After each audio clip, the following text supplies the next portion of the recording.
Moments ago, Israel launched Operation Rising Lion, a targeted military operation to roll back the Iranian threat to Israel's very survival. This operation will continue for as many days as it takes to remove this threat. For decades, the tyrants of Tehran have brazenly, openly called for Israel's destruction. They've backed up their genocidal rhetoric with a program to develop nuclear weapons. In recent years, Iran has produced enough highly enriched uranium for 9 atom bombs. 9. In recent months, Iran has taken steps that it has never taken before, steps to weaponize this enriched uranium. And if not stopped, Iran could produce a nuclear weapon in a very short time. It could be a year, it could be within a few months, less than a year. This is a clear and present danger to Israel's very survival. 80 years ago, the Jewish people were the victims of a Holocaust perpetrated by the Nazi regime.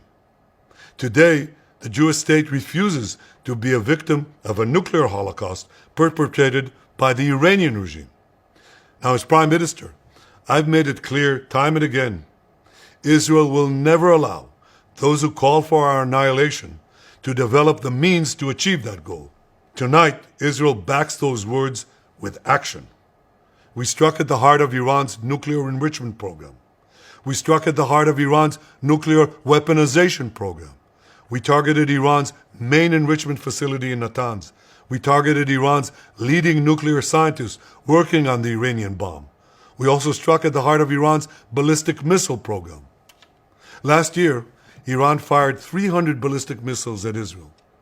Each of these missiles carries a ton of explosives and threatens the lives of hundreds of people. Soon, those missiles could carry a nuclear payload, threatening the lives not of hundreds, but of millions. Iran is gearing up to produce 10,000 of those ballistic missiles within 3 years. Now just imagine 10,000 tons of TNT landing on a country the size of New Jersey. This is an intolerable threat. It too must be stopped. Iran is now working on what it calls the new plan to destroy Israel. You see, the old plan failed. Iran and its proxies tried to encircle Israel with a ring of fire and to attack us with the horrible attack of October 7th. But the people of Israel, the soldiers of Israel, rose like lions to defend our country. We crushed Hamas, we devastated Hezbollah, we hit Iranian proxies in Syria and Yemen. And when Iran directly attacked us twice last year, we struck back inside Iran itself.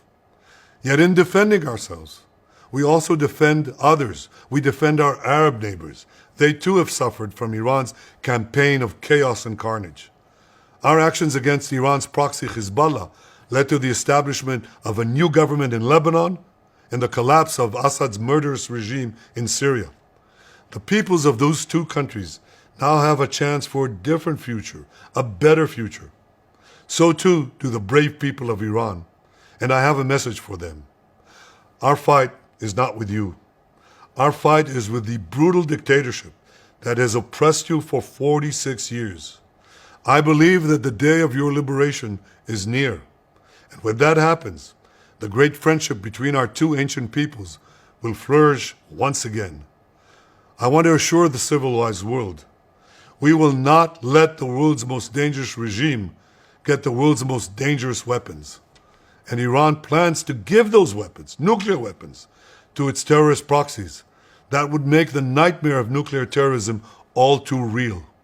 The increasing range of Iran's ballistic missiles would bring that nuclear nightmare to the cities of Europe and eventually to America. Remember, Iran calls Israel the small Satan. It calls America the great Satan. And this is why for decades, it's led millions in the chants of death to Israel and death to America. Today, Israel is responding to those genocidal calls with action and with a call of our own. Long live Israel and long live America. Our action will help make the world a much safer place. I want to thank President Trump for his leadership in confronting Iran's nuclear weapons program. He has made clear time and again that Iran cannot have a nuclear enrichment program. Today, it is clear that Iran is just buying for time. It refuses to agree to this basic requirement of peaceful nations. That is why we have no choice but to act, and act now. The hardest decision any leader has to make is to thwart a danger before it is fully materialized. Nearly a century ago, facing the Nazis, a generation of leaders failed to act in time. They were paralyzed by the horrors of World War I. They were determined to avoid war at all costs, and they got the worst war ever. They adopted a policy of appeasement. They closed their eyes and ears to all the warning signs. That failure to act resulted in World War II, the deadliest war in history. It claimed the lives of 60 million, including 6 million Jews, a third of my people. After that war, the Jewish people and the Jewish state vowed, never again. Well, never again is now. Today, Israel has shown that we have learned the lessons of history. When enemies vow to destroy you, believe them. When enemies build weapons of mass death, stop them.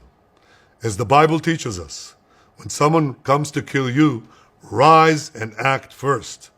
This is exactly what Israel has done today. We have risen like lions to defend ourselves. Over 3,000 years ago, Moses gave the people of Israel a message that has steeled their resolve ever since. Be strong and courageous, he said. Today, our strong and courageous soldiers and people stand together to defend ourselves against those who seek our destruction. And by defending ourselves, we defend many others, and we roll back a murderous tyranny. Generations from now, history will record that our generation stood its ground, acted in time, and secured our common future. May God bless Israel. May God bless the forces of civilization everywhere. Thank you.